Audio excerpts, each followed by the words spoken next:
La Puerta del Sol ya era en pleno siglo XVIII la plaza más concurrida de Madrid. Pons la menciona en 1776 como el paraje más público de la corte. Estas comparaciones se hacían frente a otro espacio como la vecina Plaza Mayor. La iglesia se quemó en un incendio acaecido el año 1718 y fue posteriormente saqueada por las tropas francesas durante la Guerra de la Independencia. Quedó durante un tiempo posterior el claustro, obra de Francisco de Mora, hasta que fue igualmente derribado. El espacio que ocupaba todo el edificio, ya convertido en solar, acabó siendo la actual Casa Cordero, y en el primer piso se encontraría en el siglo XIX el conocido Bazar de la Unión. El convento de Nuestra Señora de las Victorias. Al poco tiempo de construir un monasterio en Málaga, el arquitecto Fray Juan de la Victoria, perteneciente a la Orden de San Francisco de Paula de los Mínimos, solicitó al rey Felipe II la construcción de otro convento en Madrid, denominado por esta razón también como Convento de Mínimos de San Francisco de Paula. El rey accedió, pese a la oposición de los frailes agustinos del muy próximo convento de San Felipe el Real, y se procedió a la construcción del edificio, que finalizó en 1561. El 1 de agosto de ese año se celebró allí misa por primera vez. Este convento se ubicaba en el área comprendida entre la propia Puerta del Sol, haciendo esquina, y las calles actuales de la Victoria, de la Cruz, Cádiz y Carretas. La misa de la iglesia de la Victoria estuvo muy de moda entre los reinados de Felipe III y Felipe IV. La imagen de Nuestra Señora de la Soledad, esculpida por Gaspar Becerra, se hizo muy popular y era sacada en la procesión del Viernes Santo. La iglesia era de arquitectura neoclásica. Durante la Guerra de Independencia, el edificio fue seriamente dañado y posteriormente restaurado. Al igual que el vecino convento de San Felipe el Real, existió hasta que la desamortización de Mendizábal en 1836 decretó que fuese finalmente derruida. Esta iglesia tuvo su puerta en la actual calle de Espoz y Mina, que por entonces no existía, y tuvo fama entre damas y galanes por celebrar una misa ligera de corta duración. La iglesia aparece frecuentemente en la literatura del siglo XVI y posterior, en obras de Tirso de Molina, La celosa de sí misma, posteriormente Moreto, el caballero, Antonio Solís, La gitanilla de Madrid. Estatua de Mariblanca. Desde el siglo XVI hay noticias de fuentes y caños de vecindad en la Puerta del Sol, para el servicio de aguadores de Madrid. Estas son las más famosas.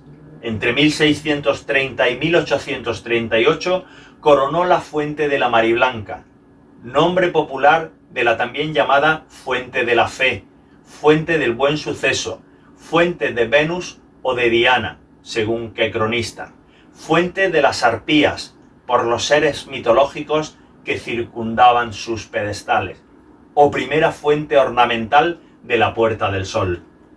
En 1630, la Mariblanca apareció por primera vez en el espacio de la Puerta del Sol, rematando la Fuente de la Fe, obra diseñada por el escultor italiano Rutilio Gazzi.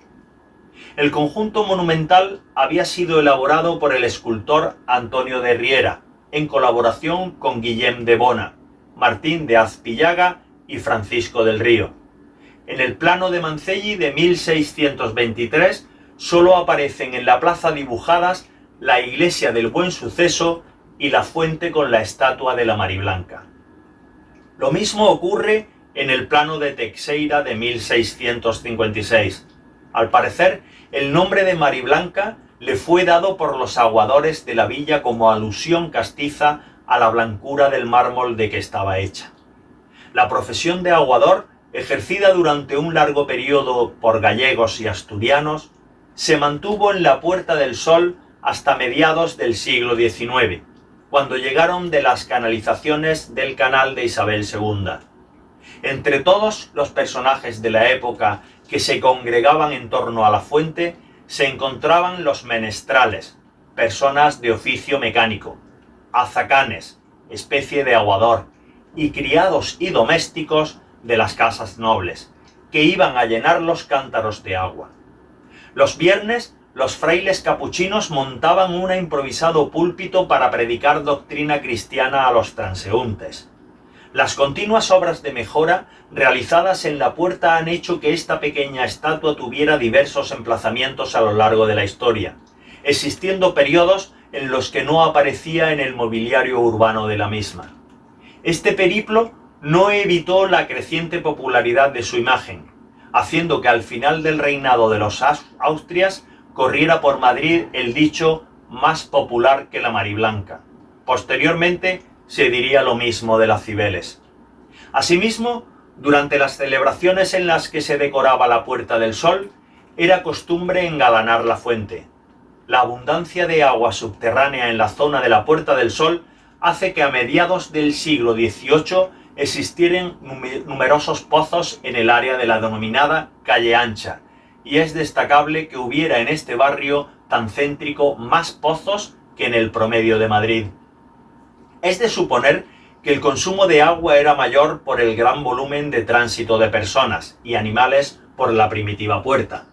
El agua que abastecía la canalización de la zona centro correspondía a un viaje de agua procedente del Abroñigal Alto, la canalización del viaje del Alto al Abroñigal. Era la responsable de la canalización de agua durante los siglos XVII y posteriores hasta el XIX. La denominación de calle Grande de la Puerta del Sol es habitual en la documentación de la época y en la mayoría de los casos hace referencia a ella como lugar de tránsito. La estatua de la fuente sufrió diversos cambios de situación a lo largo de Madrid. Ya desprovista de la fuente, desde 1985, hay una réplica de la antigua Mariblanca puesta sobre un pedestal cilíndrico a la entrada de la calle del Arenal. La Real Casa de Correos. Al trasladar la corte desde Toledo a Madrid, Carlos III se encargó de hacer limpiar las calles y de modernizar su aspecto, preparando la ciudad para recibir la corte. Este esfuerzo afectaba la renovación de la arquitectura urbana, creando nuevas funciones administrativas como el servicio de correos. Para ello, Carlos III reactivó la construcción de la Casa de Correos, como apoyo a la idea de una administración central al servicio de la nueva corte ya establecida en Madrid. Hasta el siglo XVIII, el servicio de correos no dependía del Estado, hasta que Fernando VI decidió hacerse con el control de la correspondencia. Los diseños iniciales de la obra habían sido encomendados al arquitecto español de origen madrileño Ventura Rodríguez, que durante el reinado de Fernando VI había mandado comenzar los derribos de manzanas que lindaban con la Puerta del Sol para la construcción de un servicio centralizado de correos.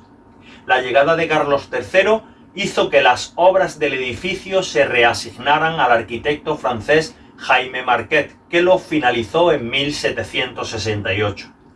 Ventura Rodríguez fue trasladado a Valladolid y apartado del proyecto. Debido al incremento de correo y a la paulatina necesidad de gestionar el creciente volumen de sacas, en 1792 el arquitecto Juan Pedro Arnal trazaría la que será la Real Casa de Postas, emplazada detrás de la Casa de Correos. El mismo arquitecto diseñó en la vecina calle de Carretas la Imprenta Real, que favorecería el establecimiento de librerías en la Puerta del Sol y calles adyacentes. El conde de Aranda pronto se dio cuenta de que el edificio podría tener también una cierta utilidad militar, debido a la situación céntrica en la que se encontraba, y sugirió la creación de un cuerpo de guardia permanente. La Real Casa de Correos fue testigo de los principales acontecimientos históricos de Madrid, como por ejemplo el levantamiento del 2 de mayo de 1808. A mediados del siglo XIX pasó a denominarse de la Gobernación, por albergar el Ministerio de Gobernación Interior a partir de 1847, y se le añadió una torre metálica y un espejo telegráfico que posteriormente se suprimiría con el ocaso de la telegrafía óptica. A comienzos del siglo XX hubo planes de derribo del edificio que finalmente no se ejecutaron. En la actualidad es uno de los edificios más antiguos y emblemáticos de la Puerta del Sol y sede del gobierno de la Comunidad de Madrid tras su reforma de la década en 1990. Los mercadillos y vendedores callejeros. Otra dimensión urbana de la Puerta del Sol desde sus comienzos es la comercial, debido a que fue un lugar de paso importante en la entrada y salida de la ciudad, y que posteriormente se convirtió en un centro de reunión. Este entorno favorecía la generación espontánea de negocios y ventas de diversos artículos. El ayuntamiento comisionó a diversas personas a lo largo del tiempo con el objeto de ordenar, regular y prohibir ciertas actividades comerciales, a pie de calle, en la Puerta del Sol. Entre el Hospital de la Corte y el Convento de la Victoria, en la carrera de San Jerónimo, se ubicaba en el siglo XVI un mercadillo al aire libre de alimentación, frutera, panadera y verdulera. De forma ambulante se vendían en la misma Puerta del Sol diversas baratijas, por lo que a dichos mercadillos se les denominaba baratillos, y las mercancías más habituales eran ropa vieja, peluquines, lazos, gorras, perrillos, con presencia de buhoneros, latoneros, etc. Comienzan a establecerse en los meses calurosos los denominados alojeros, que son vendedores callejeros de aloja, que servían la bebida en tazas de cristal con dos asas en puestos señalados por una bandera blanca cruzada de rojo, denominados alojerías. En muchas ocasiones, estos vendedores llevaban la mercancía consigo y la vendían a pie de calle. En verano se establecían igualmente en la plaza los puestos de venta de melones y sandías. Todos estos puestos de venta se denominaban cajones, por ser su construcción de madera. La densidad de puestos debía ser tal que entorpecían las calles de acceso, a lo que pronto se quiso poner solución mediante bandos municipales que limitaban su existencia. Hasta que con el tiempo los mercadillos se fueron trasladando a la Plaza del Carmen. A partir del siglo XVII se establecieron negocios libreros, algunos de los cuales protagonizarían dramáticos episodios, como la librería San Martín, a cuya puerta fue asesinado Canalejas. El reloj de gobernación. A finales del siglo XIX, saber la hora exacta en cualquier lugar era algo reservado a las personas acomodadas que eran propietarias de un reloj. Al resto de las personas les bastaba con oír las campanadas o el repiqueteo de un lejano reloj de torre. Desde el siglo XVIII, la iglesia del Buen Suceso contaba con un primitivo reloj de torre en su fachada, que regía con su única manecilla el tránsito de diligencias y de postas de correos. Se trataba de un reloj muy poco preciso, de anticuada maquinaria, y que con una sola aguja en su esfera indicaba de forma aproximada el tiempo. Las protestas de los madrileños fueron creciendo poco a poco debido a las constantes paradas del reloj, y la situación hizo que en 1848 se encargara un nuevo mecanismo que tampoco satisfizo al público de la Puerta del Sol. Al derribar la iglesia del Buen Suceso en 1854, se mandó instalar en la fachada superior del edificio de gobernación un reloj de torre, fabricado por Tomás de Miguel, y que poseía la manecilla del minutero.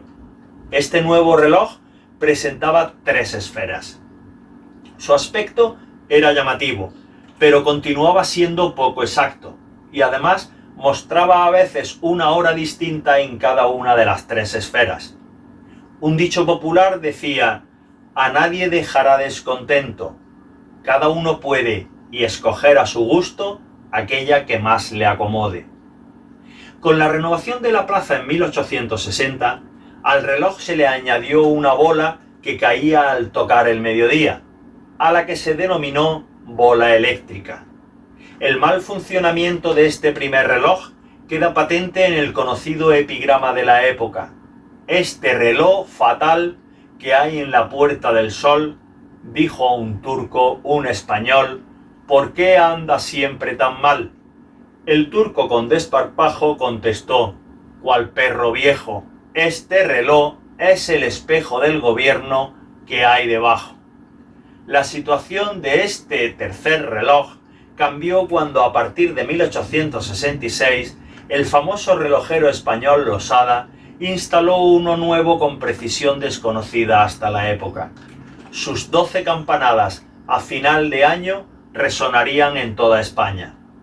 En cuanto al anterior reloj, se pensó colocarlo en la casa de la panadería, pero finalmente acabó en el almacén general de la villa. En 1863, el relojero José Rodríguez Losada, conocido como Losada, que había construido cronómetros marinos de precisión para la Armada, decidió reunirse con las autoridades municipales de la época y se ofreció a donar gratuitamente un nuevo reloj más preciso que sustituyera al viejo e impreciso reloj de gobernación. Tardó 3 años en construirlo y finalmente, el 19 de noviembre de 1866, el nuevo reloj fue inaugurado por Isabel II con motivo de su cumpleaños. La bola que descendía a mediodía hacía sonar un timbre y dicho sonajero de mediodía se mantuvo hasta los años 30. En 1928 se desprendió una de las pesas, que traspasó el piso hasta llegar al despacho principal del gobernador. El nuevo reloj ha funcionado perfectamente y con suficiente precisión hasta la actualidad, dando las campanadas de fin de año. Cada año, desde su colocación, unos 28 segundos antes de las 12 de la noche del 31 de diciembre, la bola del reloj baja para anunciar que el año está a punto de terminar. Luego suenan los 4 cuartos y después las 12 campanadas. Cada campanada tiene una cadencia de 3 segundos. El año 1941, Radio Nacional de España proporciona las señales horarias con el sonido de las campanadas del reloj de gobernación. En muchos de los diarios hablados de Radio Nacional de España se hacían comenzar con indicaciones a las referencias horarias de este reloj. En 1952, el embajador de Venezuela, mediante propuesta del Ayuntamiento de Caracas, hizo una oferta al Ayuntamiento de Madrid para comprar el reloj, pero finalmente no se llegó a un acuerdo. El reloj de gobernación ya tenía otra utilidad aparte de proporcionar la hora exacta a los madrileños, y poco a poco fue cobrando un protagonismo nacional. La prensa madrileña ya comentaba en enero de 1897: es costumbre madrileña comer 12 uvas al dar las 12 horas en el reloj que separa el año saliente del entrante. Y es posible que en esa época la tradición no fuera muy extendida. Al año siguiente la prensa animaba a esta tradición con un artículo titulado Las uvas milagrosas. Aunque algunos la retraen a 1880, queda claro que la tradición está documentada desde diciembre de 1897, fijando en diciembre de 1896 el inicio cierto de la tradición de comer 12 uvas al compás de las 12 campanadas del reloj de la Puerta del Sol. Otra explicación menciona que en el otoño del año 1909 se habría producido una gran cosecha de uvas en todo el país, y esto hizo que para aumentar el consumo se entregaran racimos de uvas a los asistentes al Año Nuevo que se encontraban presentes en la Puerta del Sol. Esta leyenda dice que alguien tuvo la idea de tomar una uva por cada campanada del reloj de gobernación. En la fachada norte de la Puerta del Sol, número 14, se había abierto en 1898 el Gran Hotel Universo, lugar donde comenzó la tradición que luego se haría tan popular entre los españoles. Entre las anécdotas de las celebraciones callejeras de Año Nuevo de 1930 se encuentra la protagonizada por Alfonso XIII, que de incógnito lo celebró entre la multitud. Las primeras campanadas que se televisaron fueron en diciembre de 1962, y desde ese momento nunca se han dejado de retransmitir, dando durante unos minutos un instante de protagonismo a la Puerta del Sol.